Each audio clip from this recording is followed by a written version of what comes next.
Lenora. Lenora is different from others. Years of perfect stitching experience. Lenora linen, cotton cloth and stitching. Pandikad Road, Vandoor. Kerala Muslim ജമാഅത്ത് മനുഷ്യർക്കൊപ്പം കർമ്മസാമയികം എന്ന പ്രമേയത്തിൽ Edakkara zone ആദർശ സമ്മേളനം വ്യാഴാഴ്ച എടക്കരയിൽ നടക്കും.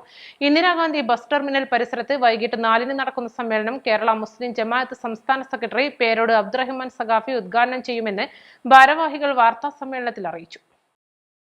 VS Faizy Vazhikkadavu അധ്യക്ഷത വഹിക്കും. സമസ്ത മുഷാറാംഗം മുഹമ്മദ് അലി സഖാഫി, കേരള മുസ്ലിം ജമാഅത്ത് സംസ്ഥാന secretary Muhammad Paravur, NM Swadiq Saqafi, Wahab Saqafi Mampad, VN Bapputty Darimi, Alavikutty Faizy Edakkara, PH Abdurahman Darimi, Shihabuddeen എന്നിത്തങ്ങൾ, മുഹമ്മദ് അലി സഖാഫി വഴിക്കടവ്, TS മുഹമ്മദ് ഷെരീഫ് സാദി, PH യൂസഫ് അലി സഖാഫി എന്നിവർ സംസാരിക്കും. ആദർശ സമ്മേളനത്തിന്റെ ഭാഗമായി SYS എടക്കര സോൺ നടത്തുന്ന ആദർശ സഞ്ചാരം വ്യാഴാഴ്ച സമാപിക്കും. ഏപ്രിൽ പകുതി മുതൽ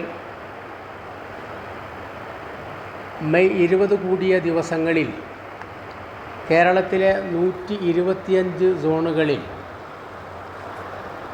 പ്രസ്ഥാനത്തിൻ്റെ വലിയ നേതാക്കളും ആദർശ പ്രചാരണ രംഗത്ത് വലിയ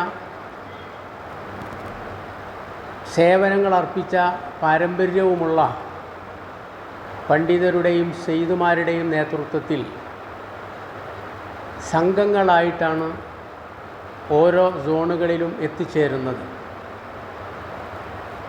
175 സോണുകളിലെ സമ്മേളനങ്ങളോടൊപ്പം കേരളത്തിലെ മുഴുവൻ സർക്കിൾ തലങ്ങളിലും 620 സമ്പൂർണ്ണ ഫാമിലി മീറ്റുകൾ ഈ ആദർശ പ്രചാരണത്തിൻ്റെ ഭാഗമായി നടത്തുന്നുണ്ട്. അതുപോലെ വിദ്യാർത്ഥികളെ സംബന്ധിച്ചിടത്തോളം മാർഗഭ്രംശം വളരെ കൂടുതലായ ഒരു കാലഘട്ടമാണ്. സമൂഹം പൊതുവെ വിദ്യാർത്ഥികളുടെ അബദ്ധസഞ്ചാരത്തിൻ്റെയും തെറ്റായ ശീലങ്ങളുടെയും ദുരിതവും ദുരന്തവും നന്നായി അനുഭവിച്ചു കൊണ്ടിരിക്കുന്ന ഒരു കാലമാണ്.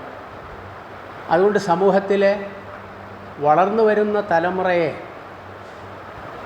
സാംസ്കാരികമായി ധാർമ്മികമായി ബോധവൽക്കരിക്കുന്നതിന് വേണ്ടിയുള്ള പഠനവേദികൾ വളരെ വ്യവസ്ഥാപിതമായി തന്നെ ഇക്കാലയളവിൽ 825 പഠനവേദികൾ സ്കൂളുകൾ, കോളേജുകൾ തുടങ്ങിയവ കേന്ദ്രീകരിച്ച് ഈ ക്യാമ്പയിൻ്റെ ഭാഗമായി നടത്തുന്നുണ്ട്. വാർത്താസമ്മേളനത്തിൽ കേരള മുസ്ലിം ജമാഅത്ത് ജില്ലാ secretary K Alavikutty Faizy, zone secretary Muhammad Ali Saqafi Vazhikkadavu, Ibrahim Saqafi Pookkottumanna, Abdul Rasheed Musliyar, Zainuddin Musliyar, SYS ജില്ലാ vice president TS Muhammad Sharif Saadi എന്നിവർ വാർത്താസമ്മേളനത്തിൽ പങ്കെടുത്തു.